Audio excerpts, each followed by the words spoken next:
So let's see what this course will be offering. So, the objective of this course is to develop an in depth understanding about various methods of repair, retrofitting, and rehabilitation technique for masonry and concrete structures. Okay, to achieve this objective, the content of the course is divided into following targets. First, different causes and types of deterioration will be discussed in the course. Then, different evaluation of existing condition of infrastructure along with material for repair and retrofitting, maintenance and strengthening techniques will be discussed. Third, seismic retrofitting and design of retrofitted structural components will be discussed. And finally, challenging issues for efficient retrofitting and rehabilitation will be addressed. Okay, overall, the timeline of the course is divided into different contents covered in 12 weeks, with 2 to 3 hours of lecture recording every week and 2 hours of live session each week. Starting from week one, where we will have an overview of the course along with discussion about concrete deterioration, and ending at week 12, where we will discuss about retrofitting of steel infrastructure.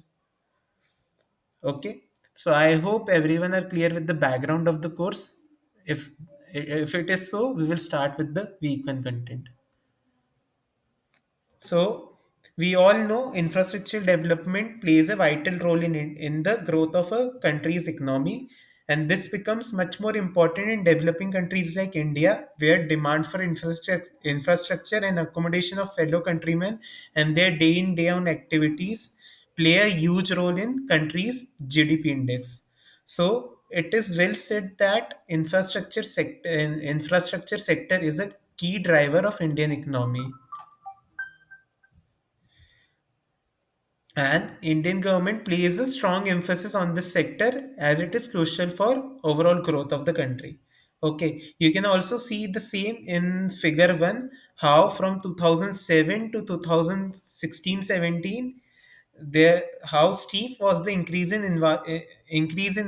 investment in the infrastructural demand.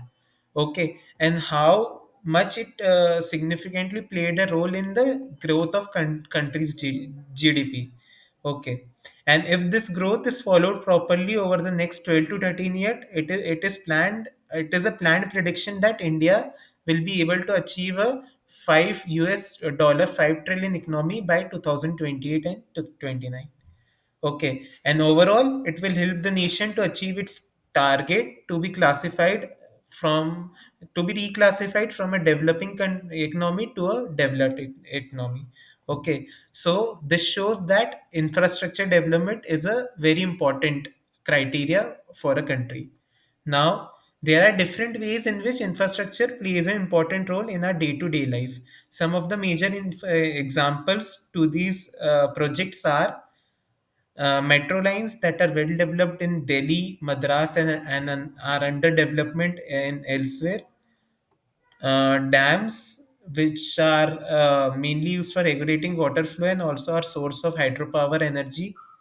High-rise buildings, which plays a very important role in accommodating growing population demands in India. Bridges and roadways, which provides us infinite connectivity and easy access to various locations. Underground tunnel lines, which provide us connectivity to difficult terrains in mostly northeastern areas.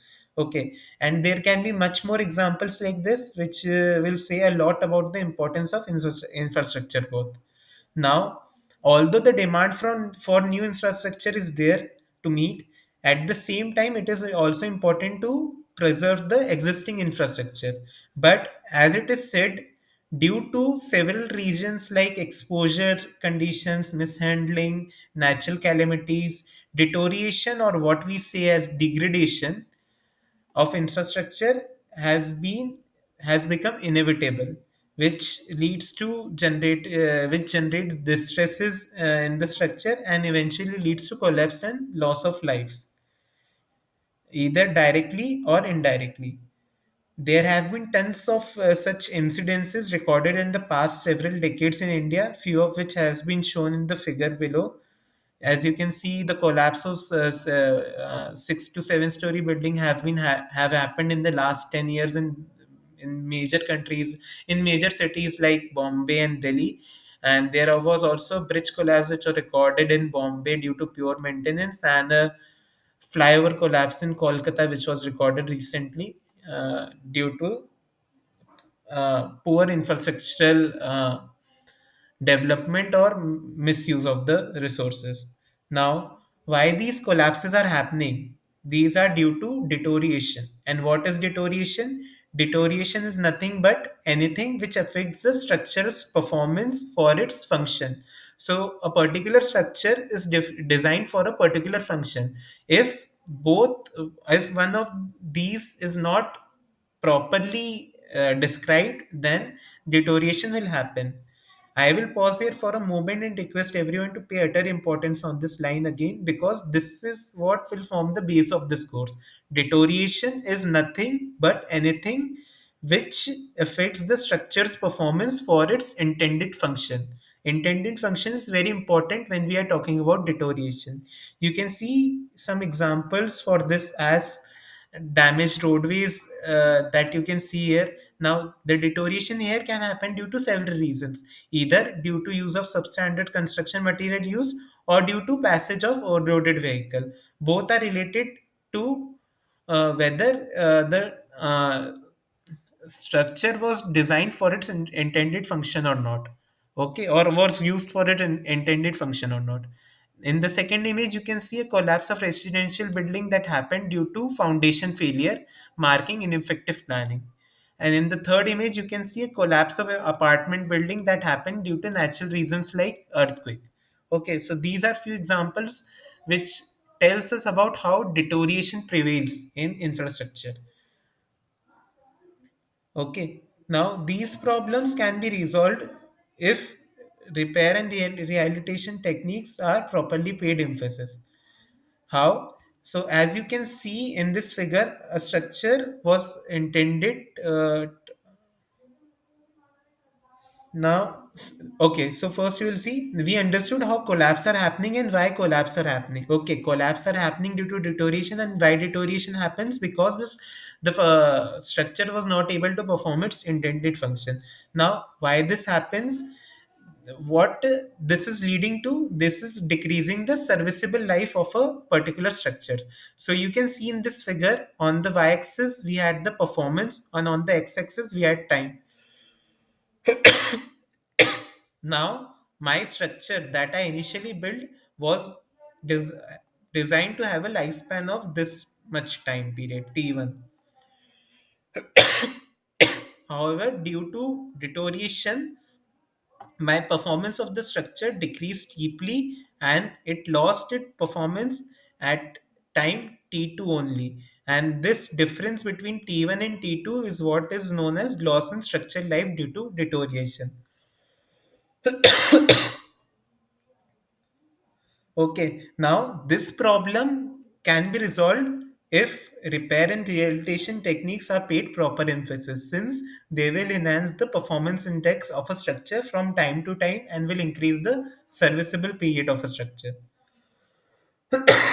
Sorry. So you can see in the image how with proper repeated repair and rehabilitation we are able to increase the performance of the structure and reach the initially planned design life of a structure. And this increment in service life is possible only when proper maintenance is done for the structure. Okay, so the basic objective of retrofitting and repair is to extend the service life, enhance the performance of the structure, or to increase the load bearing capacity. In the images, one can see some examples of repair techniques like jacketing done here, or seismic control dampers attached here, or application of fiber reinforced polymer composites here, or structural strengthening of heritage sites here.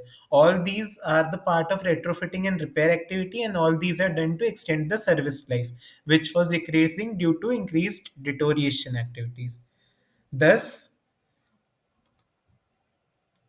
as was well said in the course content, the need of repair and adaptation comes in various forms like improving the structural integrity, upgrading the functionality, upgrading the infrastructure for with latest provision, restoring the heritage value, improving durability and extending service, and improving aesthetics. So in the two slides back also we saw the same thing, how this was playing important in service life value and how it was distinguishing from the deteriorating structure.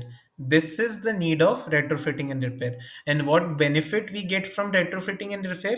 So, if we compare a retrofitted and repaired structure with the new infrastructure need or a demolition after a complete deterioration, will save in financial resources.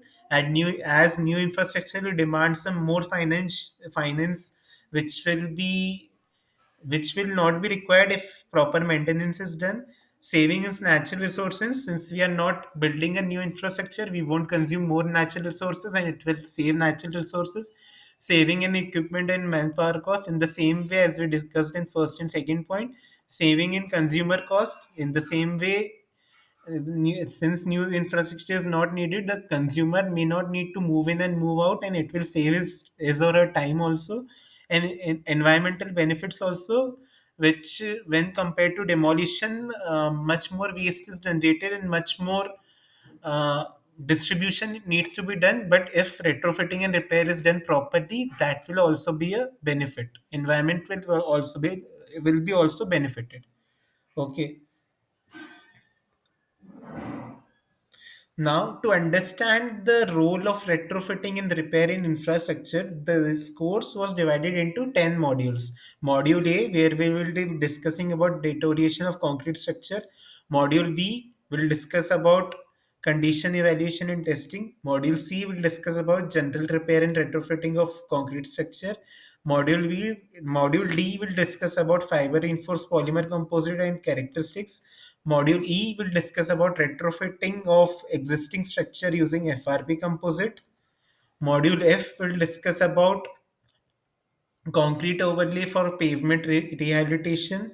Module G will discuss about retrofitting of masonry structure. Module H will discuss about retrofitting of building structures due to seismic event damage. Module I will discuss about retrofitting of special structure damage due to seismic event. And finally, the module J will discuss about retrofitting of steel infrastructure. Okay, today we are discussing module A, deterioration of concrete structure. Any doubts still here? Are everyone able to follow me properly? Yes, sir. Yeah, yes, sir. No problem. Okay.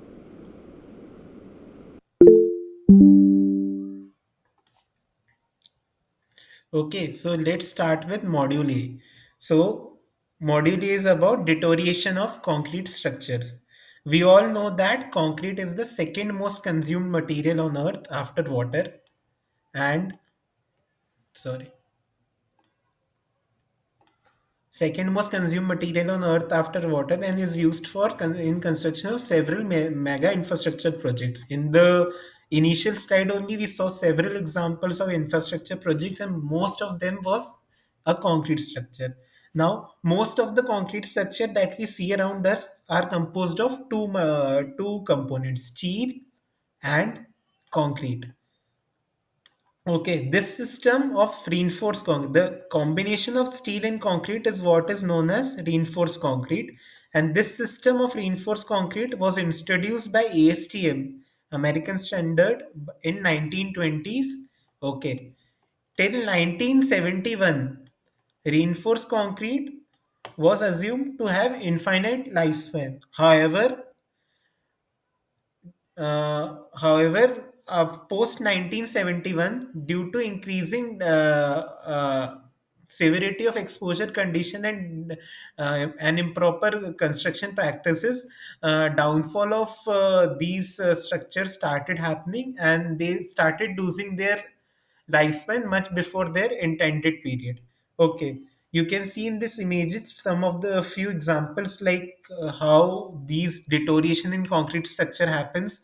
In the first image, you can see the effect of corrosion In this image, you can see the effect of column failure due to buckling, and here you can see damping and leakage that was happening, that happened in a beam column junction. Okay. Now, what all are the reason behind this deteriorating concrete that started happening in, say, from post 1971? So these deterioration of deterioration of concrete has been divided into 7 points. First is material related distresses. Second is design and load related distresses. Third is construction related distresses. Fourth is foundation related distresses. Fifth is distresses due to weathering action. Sixth is distresses due to natural calamities. And seventh is distresses due to accidents. Okay, we will discuss in depth about point 1, point 2, and point 7. Okay, and I will give a brief overview of other points. Okay, so in these, the first is, so first is this construction related distresses. Now, construction related distresses can happen due to several reasons. What are those reasons? High W by C ratio. So if we are using a higher water content in concrete, what will happen? It will be a more flowable concrete. Now, more water, if we are adding more water in concreting, there will be more amount of voids inside the concrete, which can decrease the strength of a structure, and it can be a reason for failure of a structure. So this comes under construction related distresses. Okay. Second reason can be poor compaction. Okay, we all know compaction plays an important role in the integrity of concrete. So, if on site, when a concreting is done, if the compaction is not done properly, there can be a lot of voids and honeycombing present on the structural members, which can hamper the strength of the structure element, and it can be a reason for distresses in the concrete structure. Third can be inadequate curing. So, we all know curing plays an important role in maintaining the temperature of the concrete also, and also ensuring that there is no water loss from inside the concrete. So if curing is not done properly, what can happen? The water can be lost from the concrete, can lose from the concrete, and it can hamper the strength of the concrete. So inadequate curing can also be a construction related distresses, since if it is not properly practiced on site, it can hamper our concrete. Fourth reason can be if foam works are not placed properly. Okay.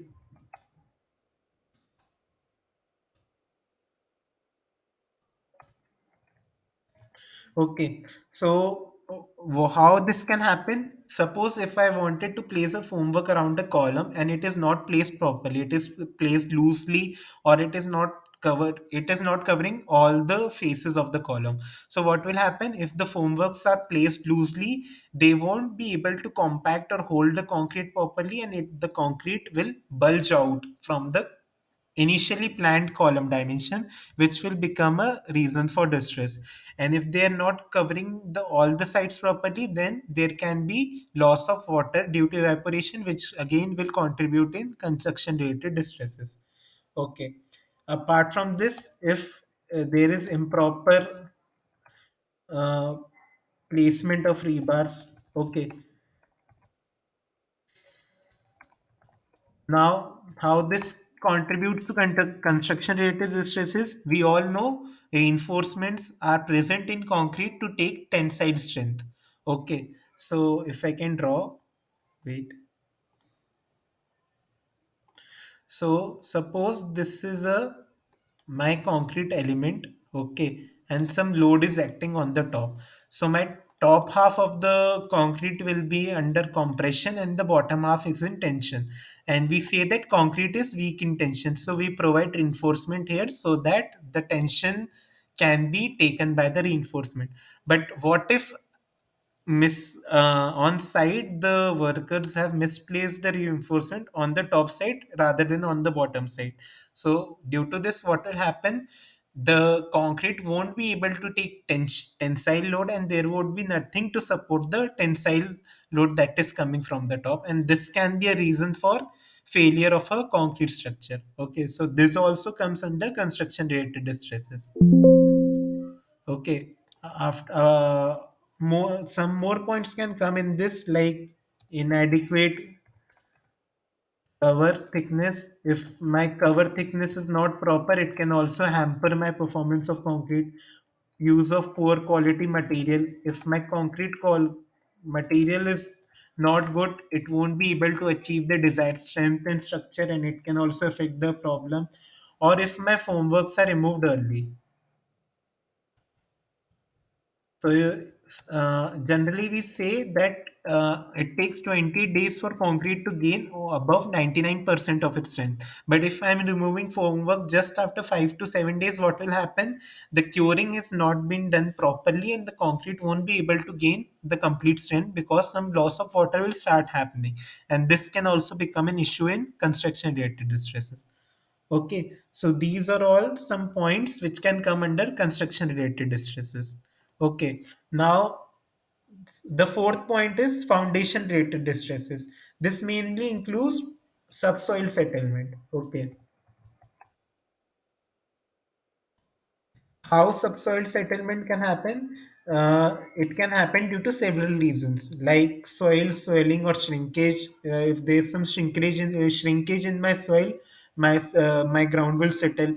Or if there is soil erosion or inadequate compaction in soil, it can again settle. Or if there is differential settlement when there are two different beds of soil lying below a structure, then settlement can happen. And all these activities, what they're affecting the bearing capacity of soil. And since if the soil is not inadequate, it won't be able to take the load from the above structure, and it will collapse, and it will lead to foundation related distresses in the concrete structure.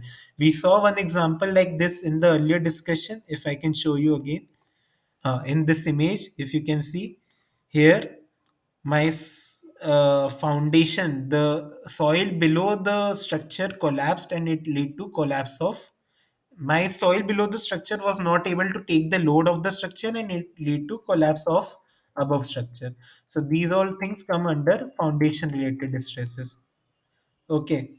And finally, there is points like distress. In the point six, there are things like distresses due to natural calamities, which includes earthquake, floods, storms, tsunamis, which though are not in our control, but several control actions still can be taken based on location and probability of their occurrence. Like for earthquake, we use seismic dampers, and there is even a code IS 1893 dedicated for seismic design that we can follow. While for floods and other water related calamities, we can go for high strength concreting or use protective measure near shoreline so that we can ensure that our structure is safe. So these all things comes under distresses due to natural calamities. And one more point is here, if I can shift this a little above. Okay, distresses due to accidents. What this includes: fire, shocks, blast, which can occur due to human intervention. This can also lead to collapse of a concrete structure. Now, these are difficult to control since they don't have any predefined intentions, and but can be dealt. So we can't, like, before designing a concrete, we can't take care of about these accidents, but we can modify our structure in such a way that we can securely get people out of building if such action occurs. So you see majorly in hospitals and big apartment buildings, there is always a provision that they have for how to take care if a sudden fire action occurs in the building. So such activities needs to be taken care to like prevent distresses that can occur due to accidents in an indirect manner on loss of life. Okay, so these are the seven major classification of deterioration of concrete structure. Now, today we will discuss about first material related distresses, and second distresses due to weathering action. Okay. I hope everyone are clear with this till this side. If yes, then we'll start with material related distresses. Any doubts? No doubt, sir. Okay.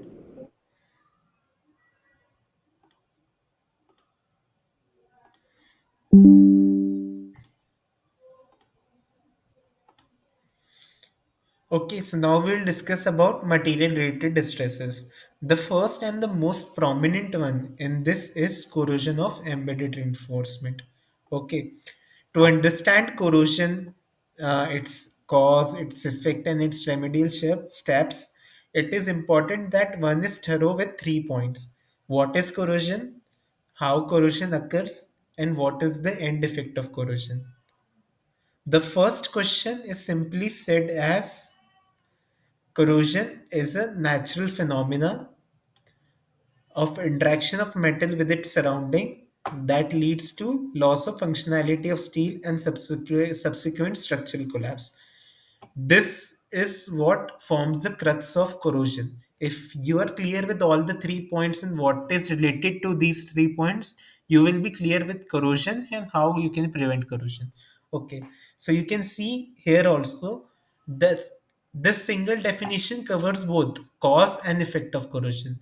Cause of corrosion is natural phenomena, interaction with of metal with the surrounding, and effect of corrosion is loss of functionality of steel and subsequent structural collapse. Okay, so how we understand corrosion from cause and effect? So when we talk about natural process, iron is naturally present in ores, which is in the form of oxides. So in hematite, magnetite, or whatever we talk, in these iron is present in either Fe plus 2 state or Fe plus 3 state. Okay, Fe plus 2 or Fe plus 3. Okay. Now the iron ores are processed in mills to make steel. Okay. Now during this processing, we are providing some energy to the iron. Okay. So we are increasing the energy of the ore. But thermodynamics and laws of energy says that every matter is stable in its lowest energy state. So what will happen? This increased state of iron will try to convert back to its original state, which was present in a lower energy. And this conversion of iron from steel to again Fe2 plus and Fe3 plus state, or we can say original ore state, is what is known as corrosion. Okay. Thus, since this conversion is happening on its own and it is governed by the nature of law of nature, we that's why we say corrosion is a natural process and it will occur. You can't stop corrosion, it is bound to occur. But there is one question that is there: at what rate? So the rate of corrosion is what is in our control. Okay, so the rate thing is governed by the kinetics. Okay, that is the electrochemical reaction between steel, or we can say metal, and its surrounding. So corrosion is a electrochemical phenomena. There is flow of electrons also that is happening in this, and there is conversion from one state to another state also that is happening. So when we talk about corrosion, as you can see in the image also,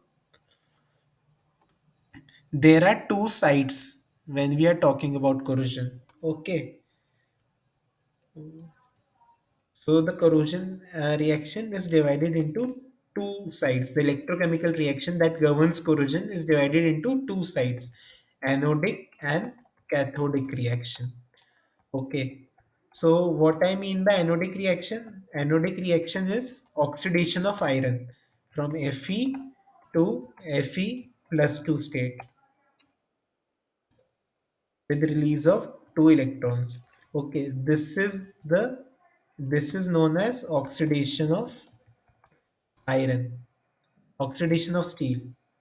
Okay, and cathodic reaction is the consumption of these electrons. Okay, so if these electrons are not consumed, they will hamper the conversion of Fe to Fe2 plus state. So what happens? There is one cathodic reaction also that is happening where these electrons will be consumed by a reducing agent, by an oxidizing agent in the form of reduction reaction. Okay, and both of these reactions when combined gives rise to corrosion. Okay, so it is not just oxidation that is happening at the anodic side, it is both oxidation and reduction that combines together to give rise to corrosion, and this is what defines the electrochemical reaction of corrosion.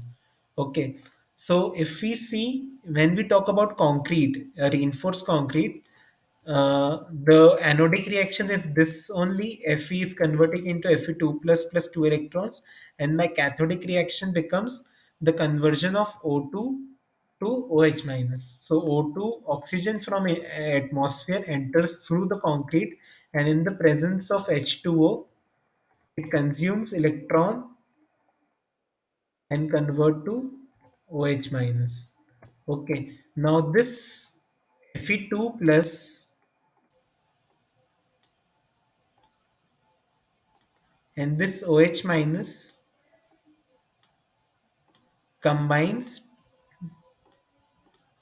to form FeOH whole twice, which is what we say as rust, brown colored, which is brown in color and which appears as a stain on concrete. So this is how corrosion occurs when we talk about concrete. It is a combination of both anodic and cathodic reaction, and the end result of which is rusting. Okay, so we talked about how anodic and cathodic reaction occurs in concrete, but when we are talking about concrete, there is a high alkalinity in concrete due to the reaction of cement and water. Okay, now the high alkalinity of concrete in uh, due to high alkaline environment in concrete, the embedded reinforcement, the reinforcement that are present inside the concrete are protected by a formation of a protective film. Okay, so what happens? My Fe2 plus state that is formed at anodic site in high pH, this Fe2 plus gets converted into Fe3 plus. Okay, and this Fe3 plus is a stable protective layer which forms over the steel, and it protects steel from further corrosion. And this happens only when my pH is high, like in concrete where the pH is more than 13. Okay, this conversion of Fe2 plus to Fe3 plus is known as passivation. Okay, and this passivation is provides the act as a shield for steel from further corrosion. Okay, now due to this, what happens? The corrosion rate of steel embedded in concrete becomes very low, like around few micrometer per year.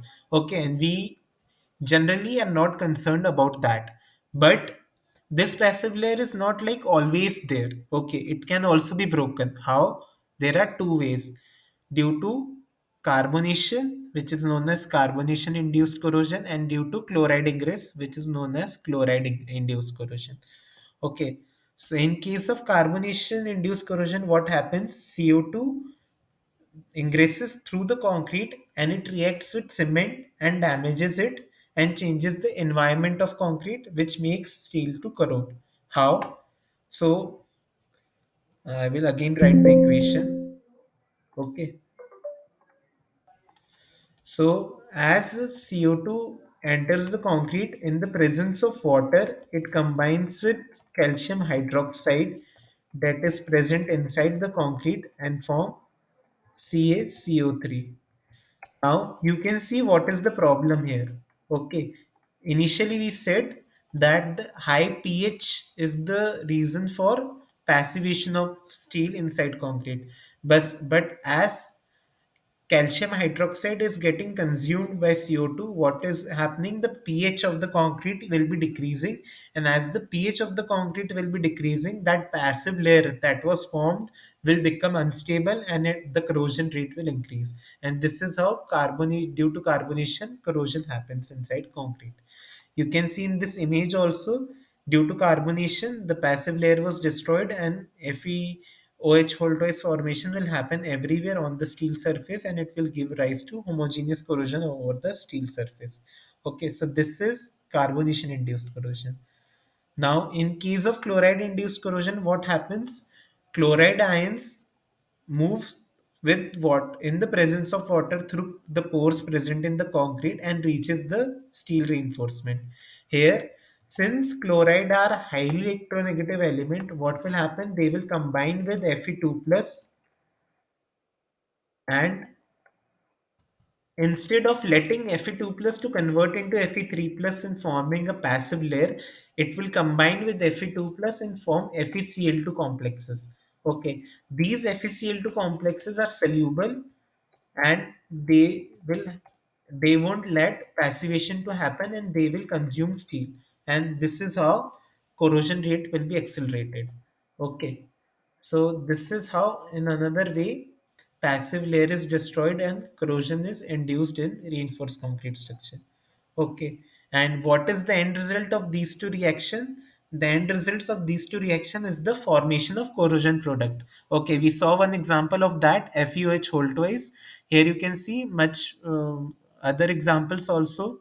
Okay, like Fe3O2, Fe3O4 can also form if further oxidation of FeOH whole twice happens. Then there's some other forms of Fe2O3 that can form.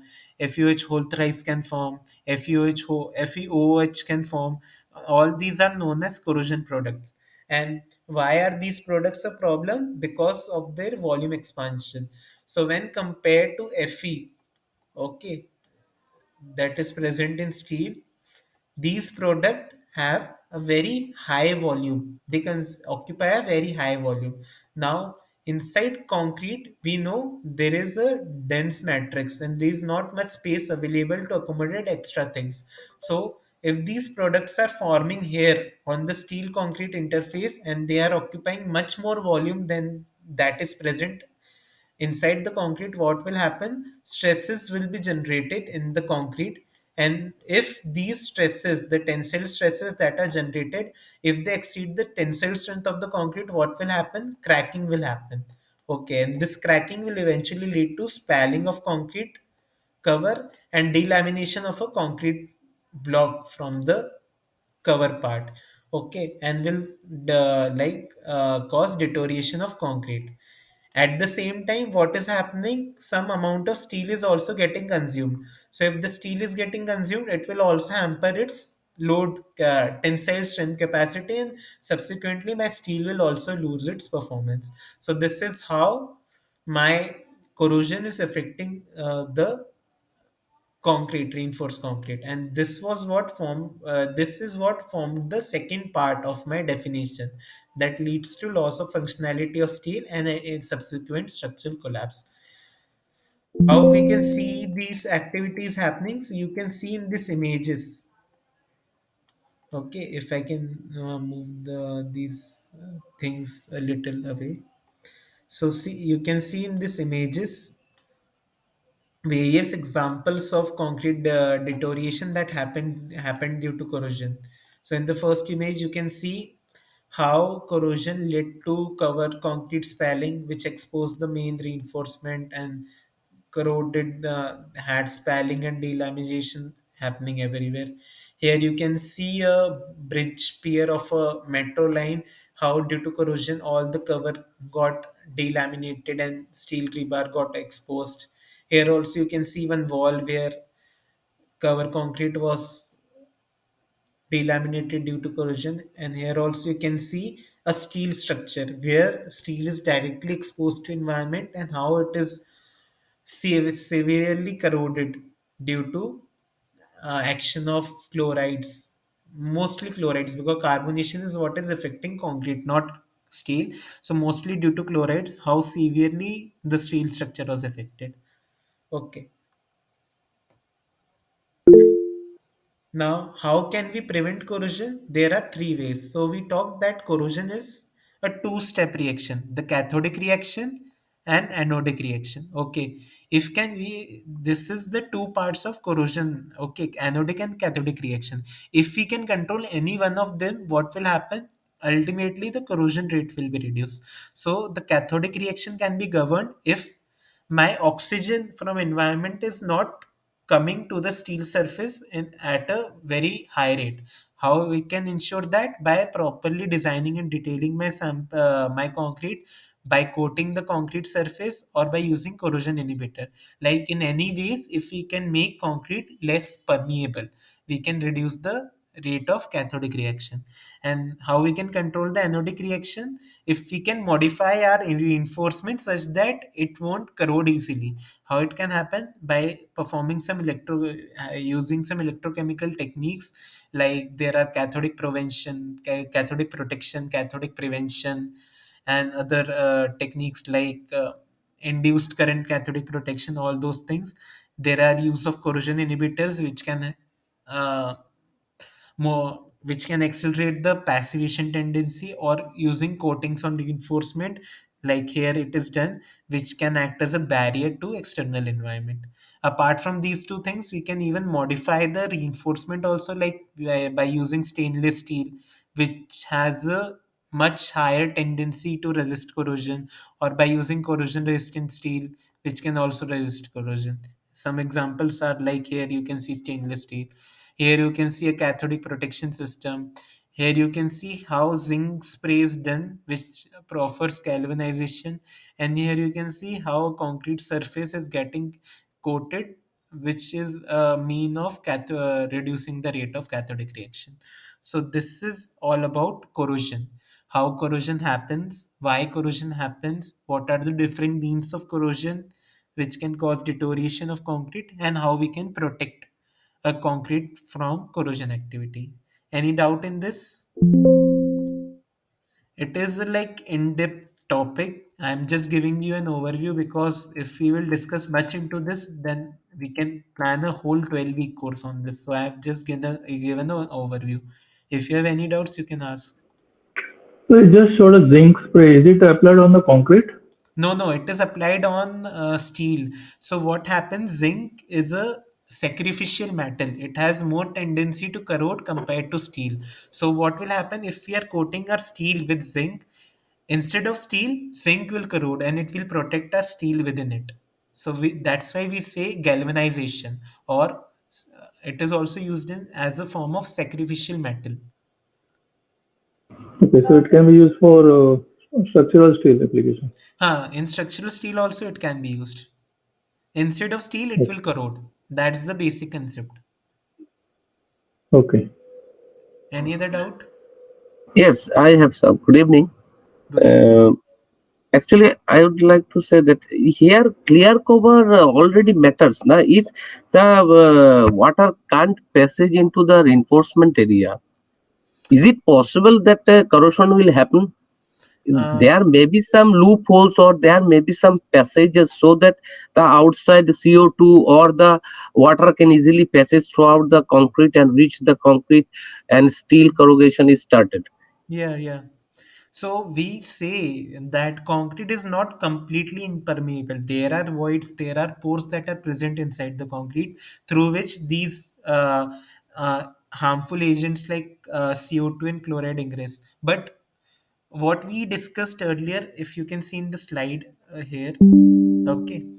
So this corrosion is a two-step process. There is anodic reaction, that is oxidation of steel, and there is cathodic reaction. Now both these reaction happen on the steel surface. Okay. For cathodic reaction, there is a need of oxygen. Okay, oxygen should be there on the steel surface for this reaction to occur. Now, from where oxygen will come? It will come from surrounding only. So, if we can make our concrete more impermeable or more resistive to ingress, we can reduce the rate of corrosion. So that is one thing that we discussed. The corrosion will happen, we can just reduce the rate of corrosion by making either concrete less permeable, or by making steel more passivating. Is this was your doubt? Yes, yes, yeah, cleared. Yes. Okay, this is a very deep topic. I'm just giving you an overview. You can always go through these slides of mine again and again. It will surely provide you a very good clarity of the subject, because this is also my research area. So that's why I'm able to summarize it in a very concise manner. But I will again give you a lot of emphasis on this slide. If you are able to understand these 3 points properly, the whole topic will be clear to you.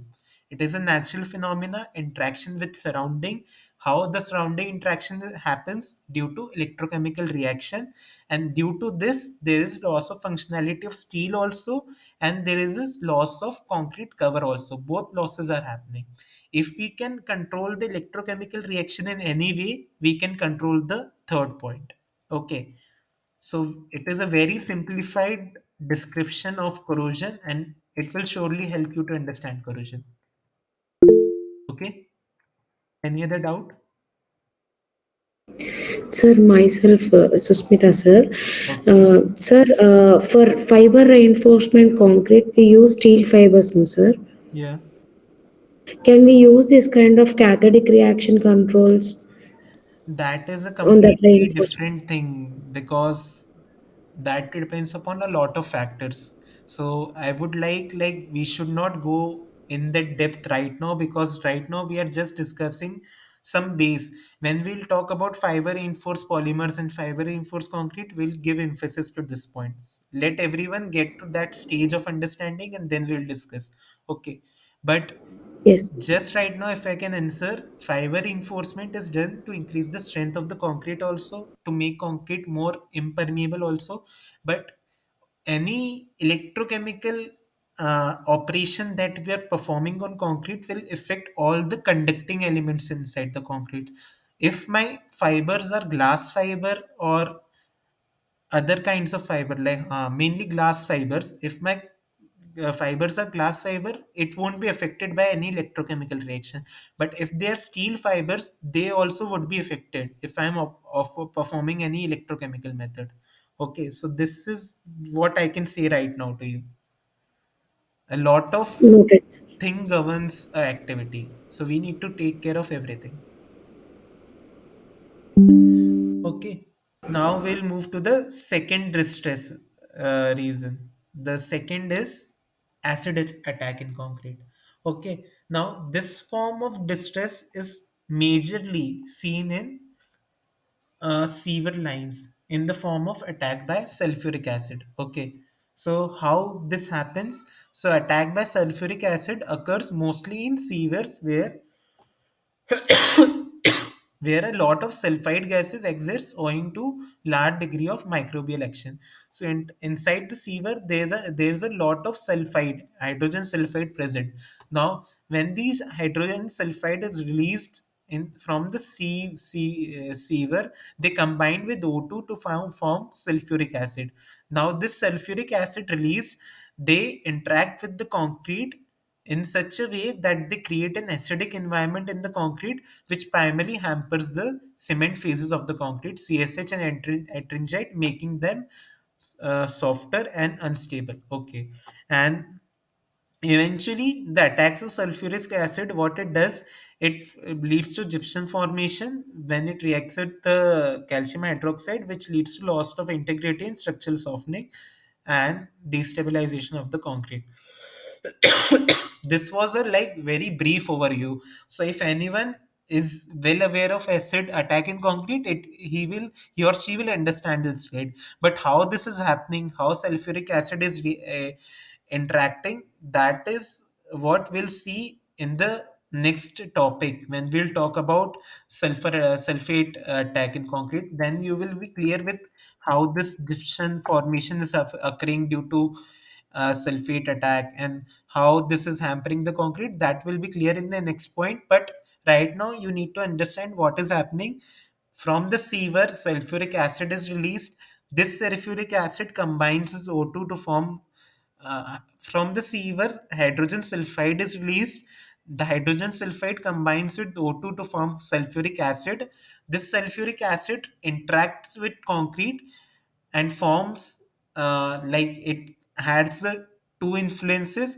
Either it destabilizes the CSH phase inside the concrete due to acidic environment, or it interact with CH to form gypsum, which makes concrete softer and leads to spalling and delamination and causes distresses in the concrete lining. Okay, this is basic overview of acid attack in concrete. The reaction will be clear in the next part. Okay, apart from sulfuric acid, nitric acid, acetic acid, hydrochloric acid, and carbonic acid all can affect a concrete in the similar manner by interacting with calcium hydroxide and softening the structure. Okay, so in this image, you can see how this is happening. So you can see how concrete softening is occurring as a result of H2SO4, which is causing peeling of concrete cover from several zones. And this peeling of concrete cover is happening due to interaction of sulfuric acid with CH, which is leading to formation of gypsum. And as a result of peeling, what is happening? My concrete cover is losing, so my rebars that are present on the concrete will be exposed to the environment, and it will accelerate the corrosion of the reinforcement. So right now I am giving emphasis to this point again. Every distress in concrete that we talk is ultimately related to corrosion of embedded reinforcement, because any distress in concrete, what it will do, it will cause peeling off of concrete cover, and as soon as concrete cover is removed, my steel won't be passivating anymore because the alkaline environment is lower, and the corrosion rate will increase, and my reinforced concrete it collapse. Okay, so ultimately any form of distress is related to corrosion. Okay, and here also we can see one example of that. Now, how this can be controlled, how acid attack can be controlled? So we can control acid attack by using some protective layer of surface treatment. So like if we can provide some protective air like epoxy coating or coal or tar coating, so what will happen, this sulfuric acid that is formed in the environment here, it won't be able to ingress through the concrete, and it will won't be able to react with the concrete, and it will protect our concrete. Or you can, if we can use some antibacterial cement which can hamper this rate of reaction of sulfuric acid with concrete, or if we can make concrete less impermeable. So if we are making concrete less impermeable, what will happen, my acid won't be able to ingress through the concrete, so it won't happen, it won't affect the performance of the concrete. Any doubts in this? This is all about acid attack in concrete in a very simplified manner. Any doubts?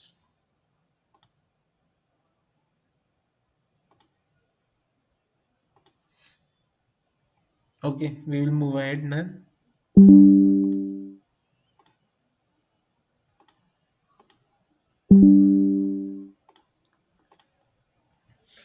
Okay, third entry in distresses in concrete is sulfate attack. So what is sulfate attack?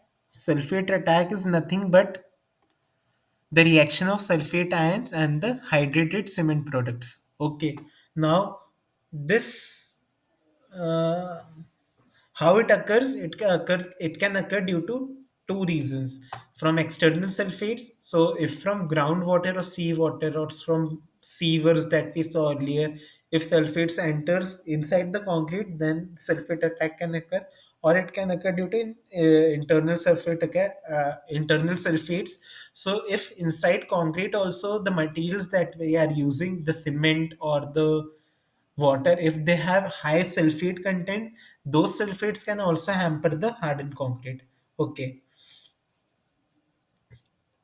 so, and what is the end result of this sulfate attack? The end result is it makes it gives rise to expansive pressures building inside the concrete, which causes softening and loss of integrity of concrete.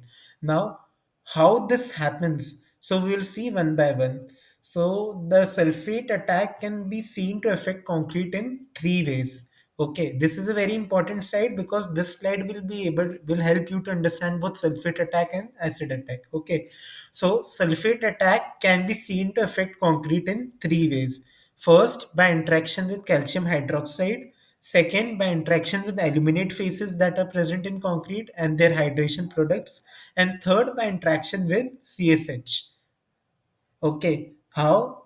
Let's see one by one. So, when my calcium hydroxide that is present in the pore matrix of the concrete reacts with the sulfate, like it can be calcium sulfate, magnesium sulfate, any form of sulfate, in the presence of water, this reaction forms gypsum. Okay. Okay. What is the problem with gypsum? Gypsum, the formation of gypsum weakens, softens the concrete, and it also generates the expansive stresses, which eventually causes deterioration of a concrete structure. Okay, so here gypsum is formed. Okay, now this formed gypsum reacts with aluminates and hydrated products of aluminates to form ettringite. Ettringite again is an expansive product which can cause cracking inside the concrete. Okay, so first, calcium hydroxide interacted with sulfate to form gypsum, which interacted with aluminates and its hydration product to form ettringite. And both gypsum and ettringite are the source of problem in case of sulfate attack.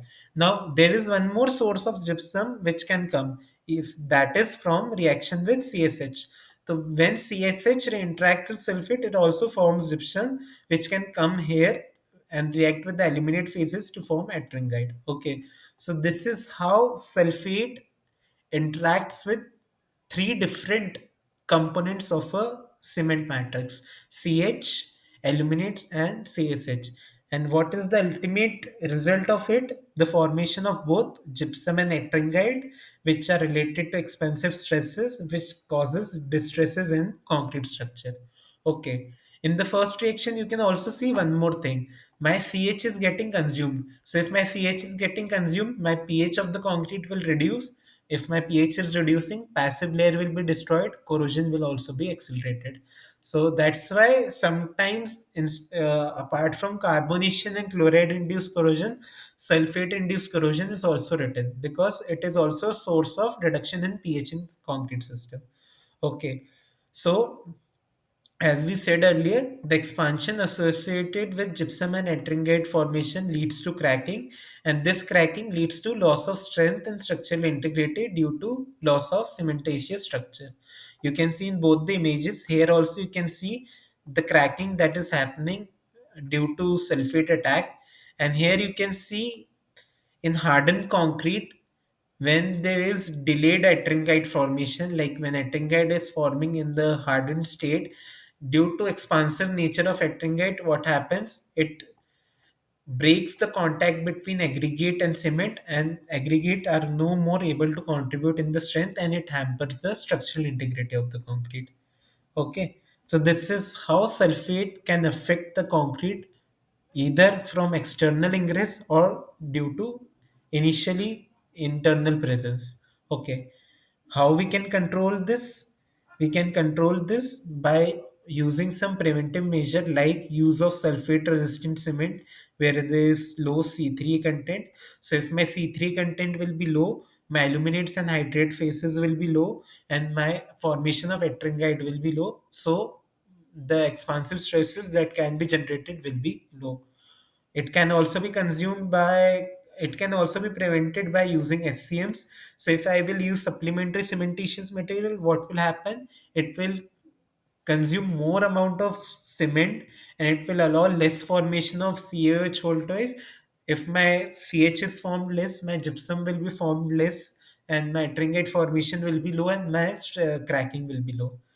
It can also be controlled by making concrete less permeable, so it will ensure that sulfates are not ingressing through the concrete properly, or by using low water to cement ratio. So if I will reduce the water to cement ratio, what will happen? My void volume will be low, so my concrete will eventually become impermeable. So these are several ways in which sulfate attack can be controlled. Any doubt in this?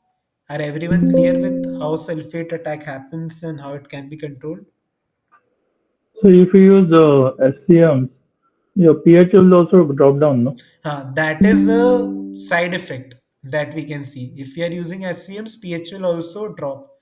So that is one thing also. But So what, how to, is there any guideline to balance it?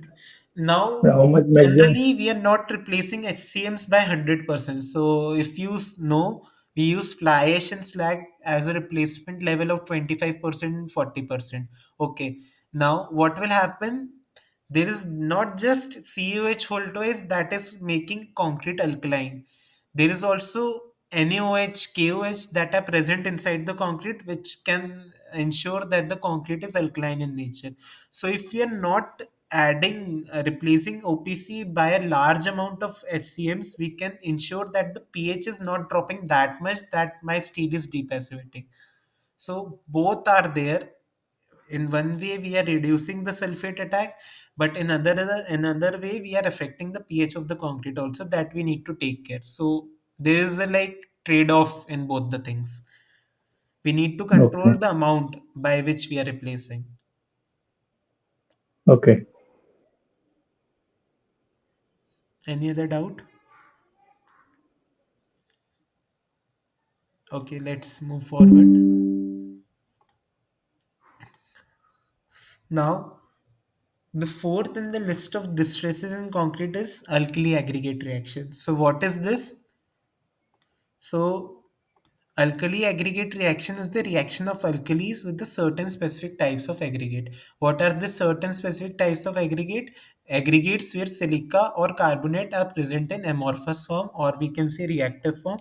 And what are the alkalis? Alkalis can come from cement or chemicals if we are using in concrete, or mineral admixtures that we are adding in concrete, and any impurities in aggregate or water. These are the sources of alkalis. Now, what happens?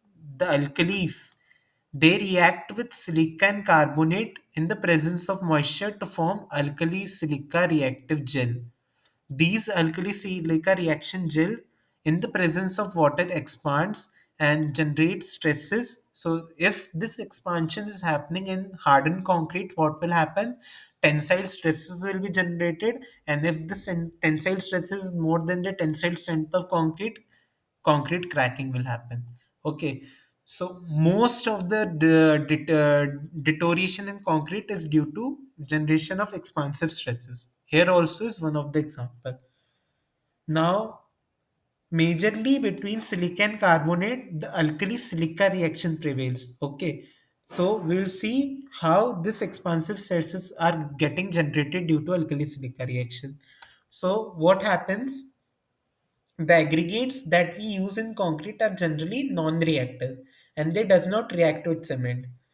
Now these aggregates are consumed of silica, okay, SiO2. This SiO bond is generally more very stable, and this is the reason behind the inertness of aggregate. However, if this silicon can be present in two state, crystalline or amorphous. So if the silicon, the aggregate is present in amorphous state, what will happen? It will possess the ability to react. Okay, so what happens? The surface of the aggregate, such reactive aggregate, is first attacked by H2O. Okay, in the presence of moisture, the silica and the aggregate react to form SiOH. Okay, so that SiO-Si bond that you can see here, it breaks into this bond, SiO-Si bond. It disintegrates into SiOH. Okay, SiOH flakes. Now this form, this is known as silanol. Okay, silanol. Okay, SiOH. Okay, this silanol groups on the surface further break down in the presence of OH minus to form SiO minus. Okay, where is my cursor? Okay, this SiOH silanol in the presence of OH minus breaks into SiO minus. This SiO minus molecule is released. This released SiO minus molecule on the surface of aggregate reacts with the alkali present in the pore solution surrounding the aggregate to form alkali silica gel.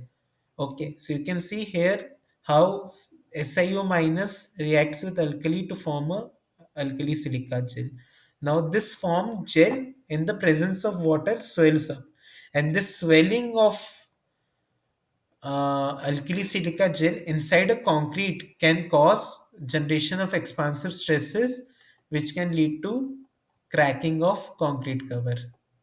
Okay, and which appears as a form of knees cracking, as you can see in these images. So these are all the reasons of damages that occurred due to alkali silica reaction. Okay, so internally the alkali and the silicate reacted. The alkali silica gel formed, which expanded in the presence of water, swelled up in the presence of water, and generated maze cracking on the surface.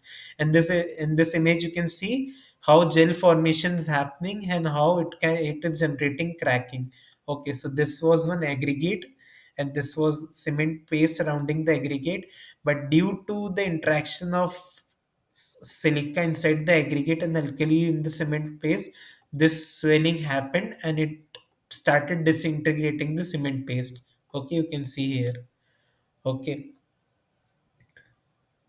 so now, in case this is how alkali silica reaction occurs. Now, in case of alkali carbonate reaction, similar thing happens. So, in case of alkali carbonate reaction, what happens?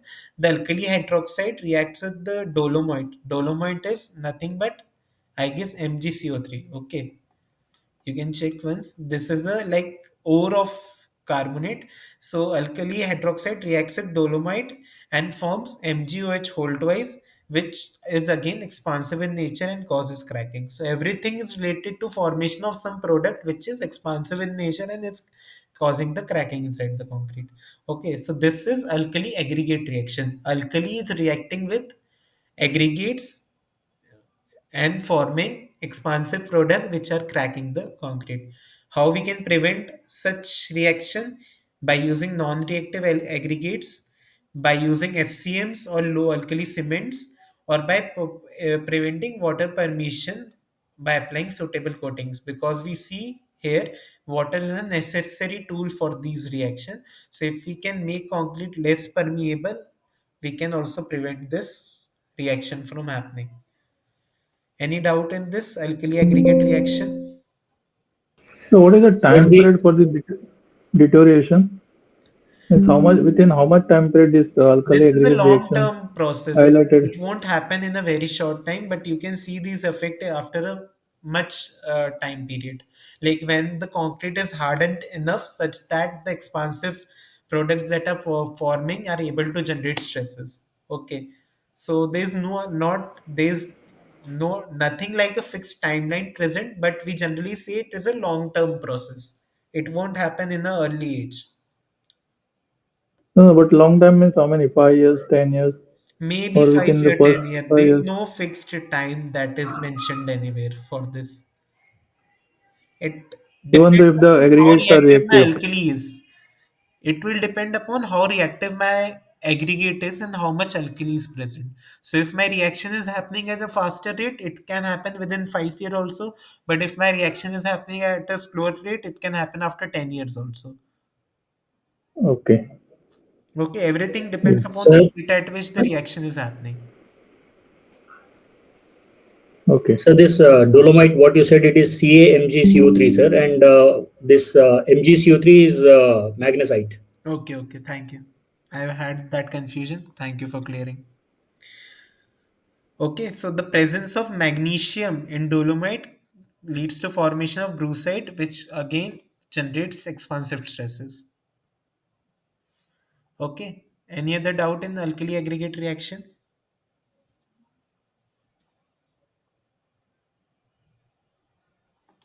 Okay, we'll move ahead. Now, majorly these four distresses that we have discussed till now dominates the severity of damages that can happen in concrete structure. However, there are few other sources of distresses also that are also present that we will discuss in a much brief manner now. And these distresses comes under the category of effect due to weathering action.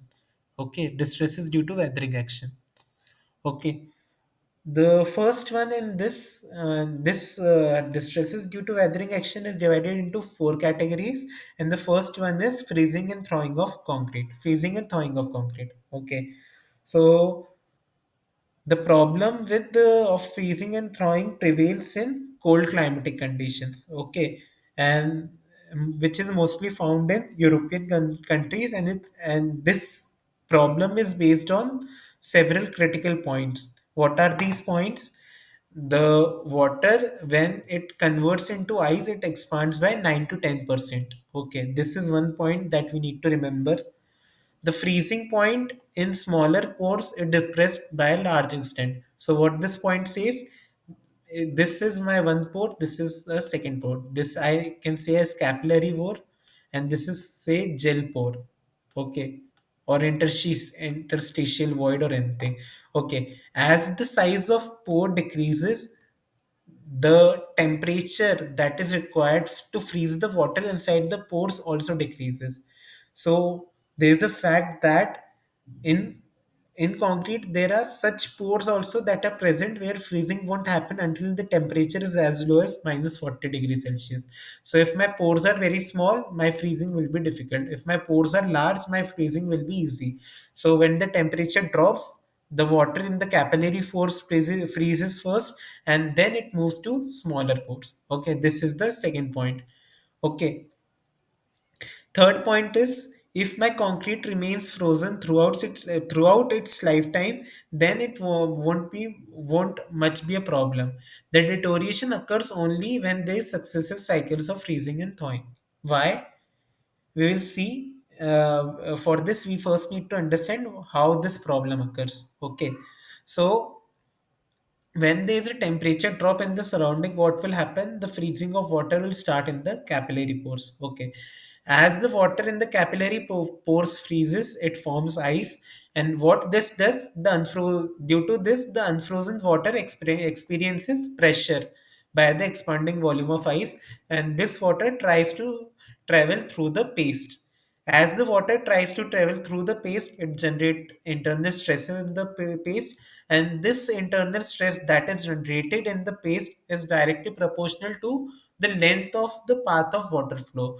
Okay, so if this stresses that is generated in the paste exceeds the cement strength, the failure will occur, and this is what freezing is doing. Okay, now this was all about freezing. You can see in this image also, ice formation is happening. Due to ice formation, my water is reallocating. It will move through the cement paste also. It will generate hydraulic pressure due to movement also, and this may cause failure of cement paste. Okay, this was all about freezing, but what about thawing? Okay, so as this freeze water again uh, defreezes, the pressure is released as the ice is getting converted into water. I am getting more space because my space is reducing.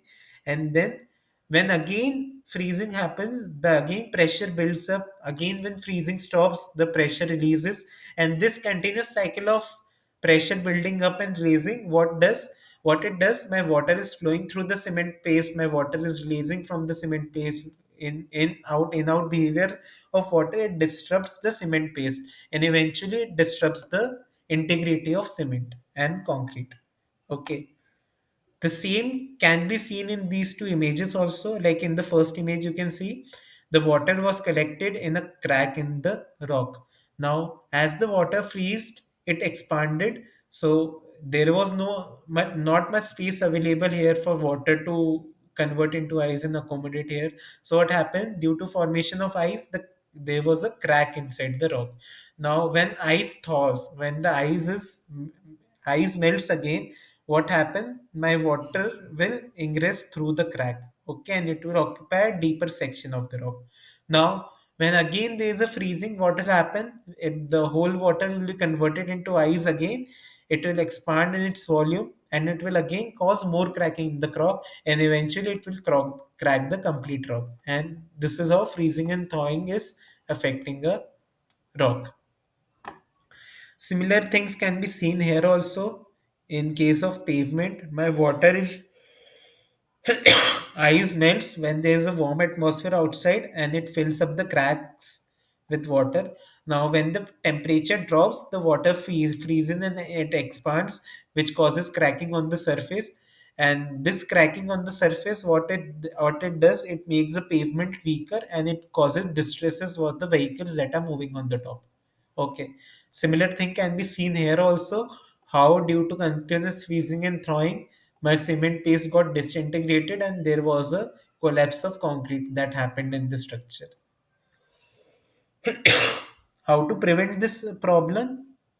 So, as we discussed earlier in this point, the longer is the path of flow of water, the higher is the pressure generated. So, and the presence of larger diameter pores causes more freezing. These 2 points we know. So by adding air retaining admixtures, what we can do, it can do two things. First, it can make the unfrozen water uh, will get more some space to release the build-up pressure.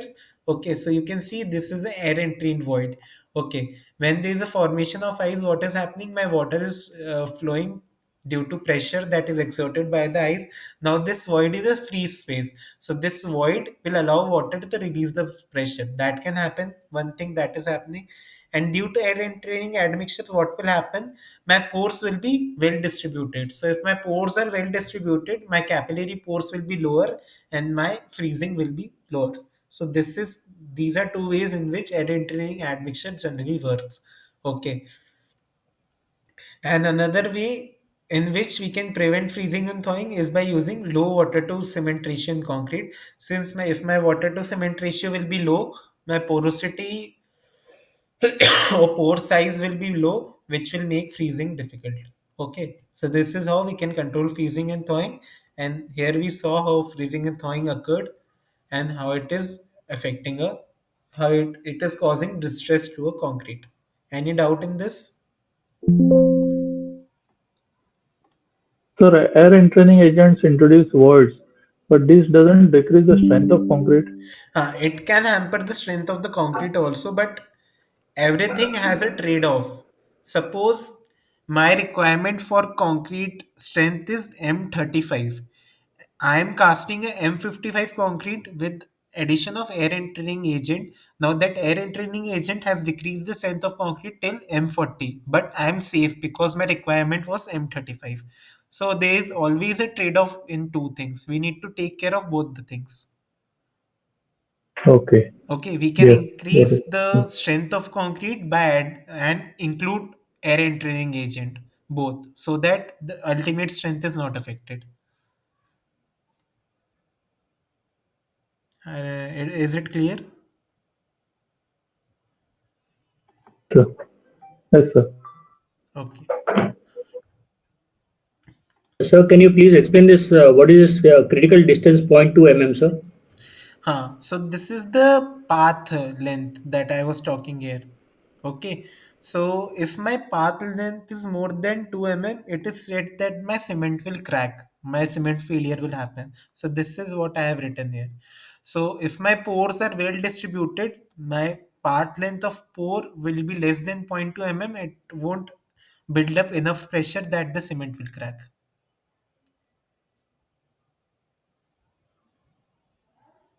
Is it clear now? Yes, sir. But air entraining agents, when we pump it into the concrete, but how do we visualize or envisage that the distance will be 0.2 mm or less than that? It is generally said that when we are introducing air entering agent, what they are doing, they are distributing the pores.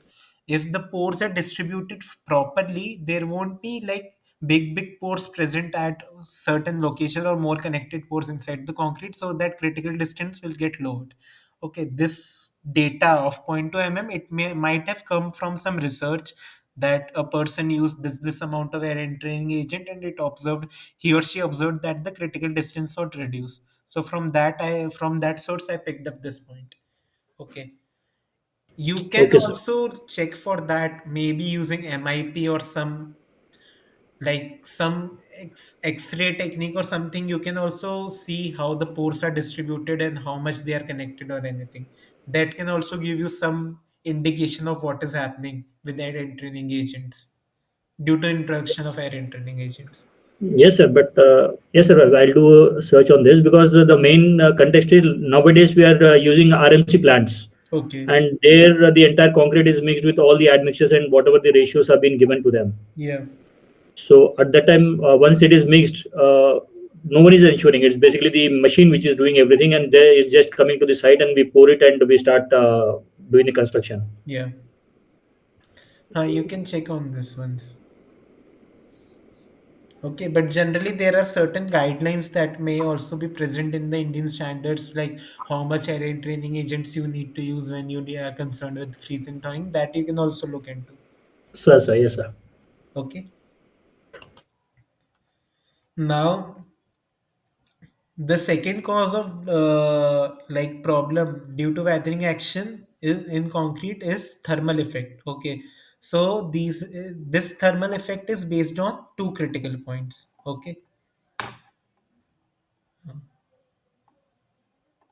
okay. So first point is my cement paste and aggregate have dissimilar thermal properties. That is very common because both are different materials. Okay, and my concrete overall has a positive thermal gradient. So if there is increase in temperature, expansion will happen. If there is decrease in temperature, contraction will happen. Okay, and the value of thermal coefficient is inversely proportional to the volume of aggregate, since aggregates are inert in nature and they tend to restrain the thermal movement of cement paste. Okay, now how this thermal effect becomes a problem? It can become a problem in two ways: on daily variation, which causes curling stresses to generate in the concrete, and on seasonal variation, which causes frictional stresses. Okay, so you have a roadway. Okay, now, on one side, the temperature is very low. On the other side, the temperature is very high. So, what will happen? Here, the expansion will happen. Here, the contraction will happen. So, curdling stresses will be generated. Okay, so this is what you can see here. In day and night, how it can happen.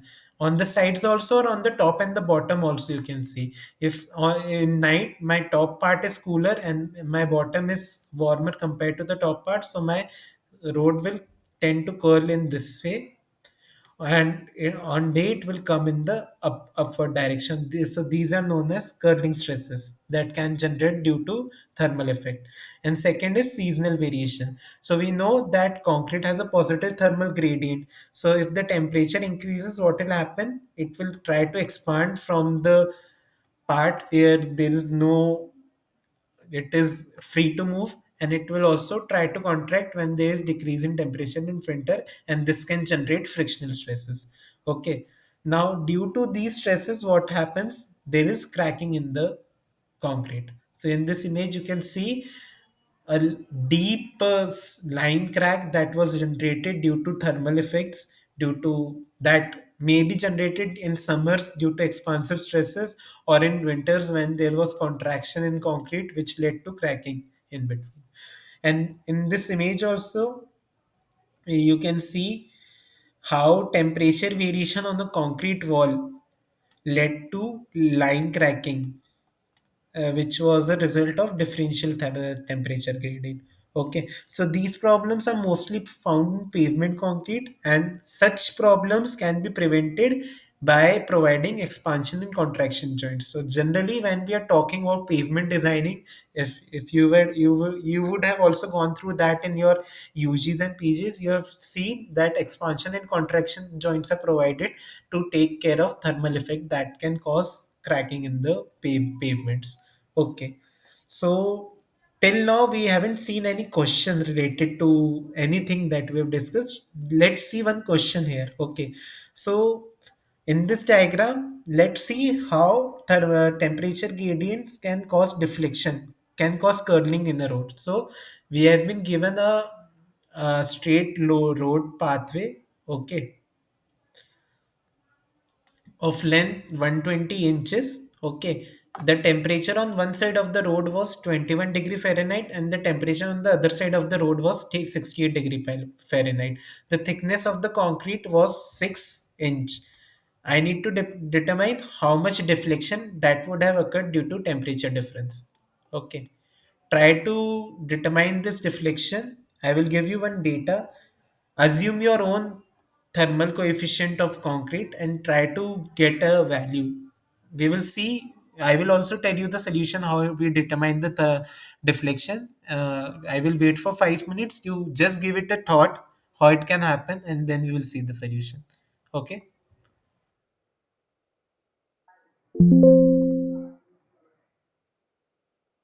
I will mute myself for a few minutes now.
Okay, so let's see the solution quickly now. So, what was this question discussing? Okay, so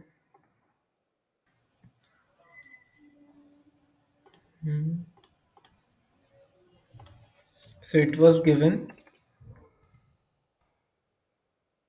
length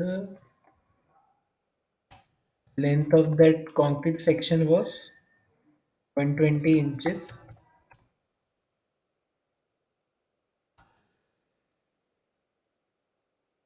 or we can say 10 feet. Okay, and thickness was 6 inches. Okay, what was the temperature gradient? Delta T was 68 minus 21, which is 47 Fahrenheit, degree Fahrenheit. Okay, I am assuming alpha thermal coefficient of concrete as 5.5 into 10 to the power minus 6 per Fahrenheit. Okay, I got this data from Google search, so I will use this. Okay, now we need to determine how much deflection would have happened. So deflection, if you, I'm directly using the formula, but you can derive this formula on your own also, or you might know this from your structural engineering structural engineering course. Deflection due to temperature gradient in a concrete slab is given by delta T alpha L square upon 8T. Okay, so here T is the thickness of the concrete slab, L is the length, alpha we know, delta T and everything we know. Okay, now if we are substituting all the values here, what will come? So 68 minus 21 into 0.00000055 okay, into 120 square divided by 8 into 6. Okay, everything is in inches in Fahrenheit. Okay, so upon solving this, just wait for a second.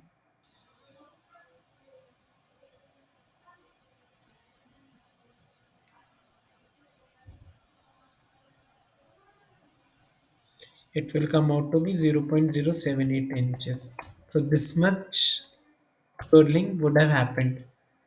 Okay, this is the answer. So due to temperature gradient, 0.078 inches curdling happened in this concrete element. Okay, so this is how we can determine effect of curdling, thermal stress in concrete. Okay, clear with this? It was just a simple application of formula. If anyone is not clear with how this formula came up, kindly let me know in the next class. I will give you the derivation also. But I hope you might know this formula. Okay. You can give the reference of that formula, book or I don't like remember the book because it is a it will you will found this anywhere, like just normally Google it, the effect, how much okay. deflection of a concrete due to thermal effect, you will find it. If you are not able to find, I will derive it for you. I don't remember the book, I can derive it directly when needed. Okay. Okay, so we'll move ahead now. Okay, now the third distress due to weathering action that we are discussing is shrinkage. Okay,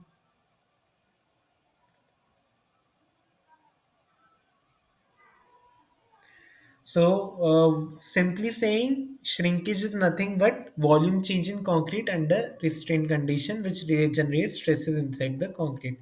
And why this change happen? Due to loss of water. Okay, now this loss of water in concrete can happen due to several reasons, and thus shrinkage is divided into four categories. First is autogeneous shrinkage, which is also known as self-desiccation shrinkage, and this is caused by chemical reaction between cement and water. So we know initially we add some water inside the cement. Now some part of this water will be consumed by cement in the formation of hydration product, and this consumption of water by cement can also cause some shrinkage inside the concrete, which is known as self-desiccation shrinkage. Okay, this type of shrinkage is very small and is not a state of bother to any one of us. Okay, second form of shrinkage is plastic shrinkage. This occurs in fresh concrete, fresh state of concreting, when the cement paste is in plastic state. The shrinkage here is caused by loss of water due to evaporation. Okay, so initially you have some water and cement inside the concrete. Some cement has been reacted, some cement is left to react. Now, if I'm not curing the concrete properly, what will happen? Some part of my water will lose. Okay, due to this loss of water, what will happen? Shrinkage can happen, since it will induce contraction inside the concrete, which will generate tensile stresses and result in cracking. Okay, so this is known as plastic shrinkage. Now, this is where importance of curing comes into play, since improper curing or curing for less than required period will result in severe plastic shrinkage. Third form of shrinkage is drying shrinkage, which occurs when loss of water is happening from hardened concrete when it is placed in unsaturated air. So this part of shrinkage, some part of this shrinkage is recoverable, since when the dried concrete is again placed in water, it will suck the water and it will swell up. But some part is not recoverable, and then again it is a comparatively small compared to plastic shrinkage. And the fourth form of shrinkage is carbonation shrinkage, where, as we saw earlier, the CO2 reacts with water first to form carbonic acid. Okay, and this carbonic acid later on reacts with CH to form CaCO3. Okay, so in carbonation induced reaction, we saw this happening. Okay, so here also, since water is getting consumed, it can cause shrinkage. However, the complete reaction also releases some water again, so the amount of shrinkage due to carbonation is comparatively small when we compare to plastic shrinkage. Now, the effect of shrinkage problem can be seen as a surface line cracking in concrete. So if you see, when there is shrinkage inside the concrete, there will be kind of surface cracking on the concrete, okay, in several places. And when you see this cracking on the surface, you can say that some shrinkage might be happening, which related to these cracking. And the only way in which this can be prevented is by ensuring proper curing and preventing any water loss due to evaporation.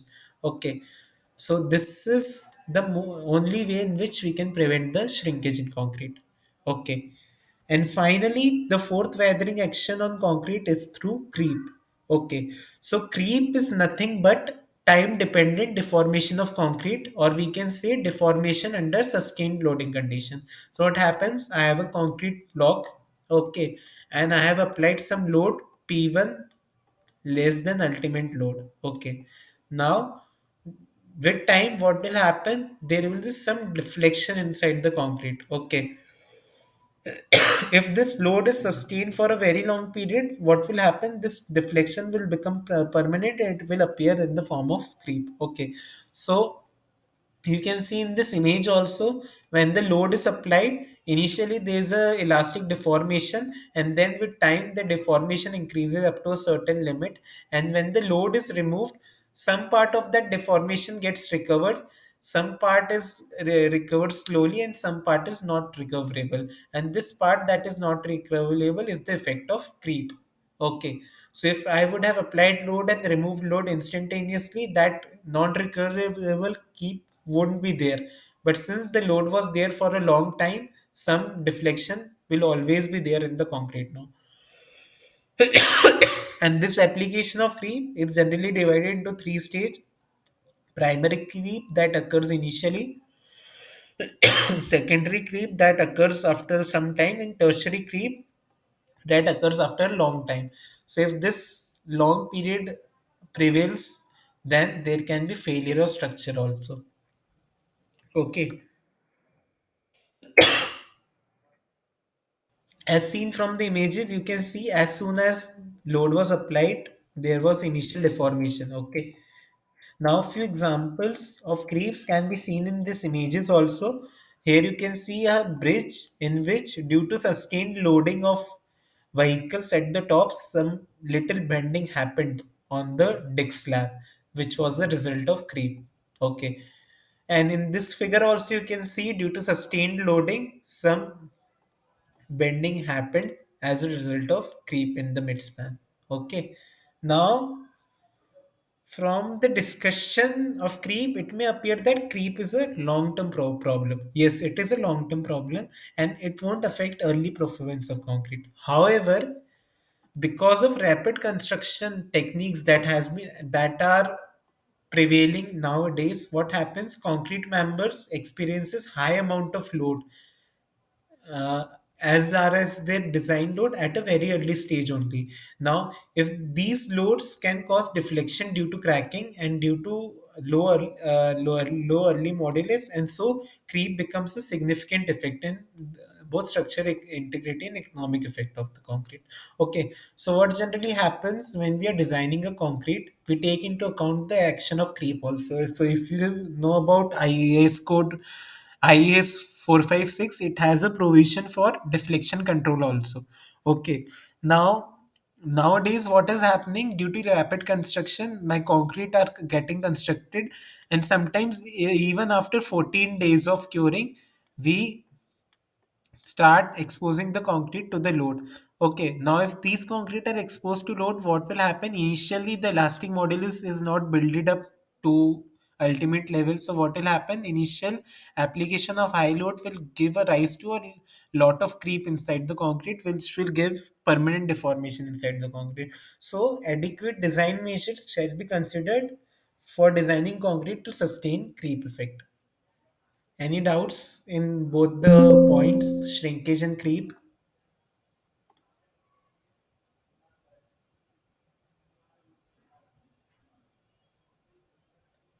Okay, so if there are no doubts, since we don't have much time left for further discussion of load related distresses, we'll end the live session here only. So, just to conclude, in this session, we first had an overview of infrastructure development in India. Then we saw how deterioration challenges the existing infrastructure and how it affects their service life. We then highlighted the importance of repair and retrofitting in civil infrastructure, and then we started discussing module A, that is distresses in concrete, wherein we digged deep into material related distresses, in which we discussed about corrosion, acid attack, sulfate attack, and alkali aggregate reaction. And then we discussed about weathering related distresses, where we discussed about phase thawing, thermal effect, shrinkage effect, and creep. Okay. So, if you have any doubts, you can ask, pose the question in the chat box or unmute and ask.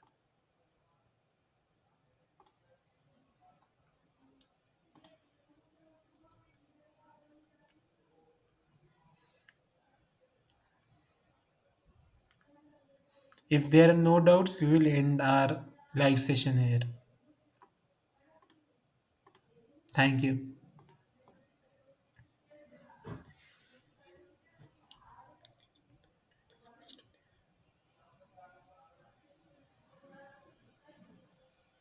Thanks, Harshit.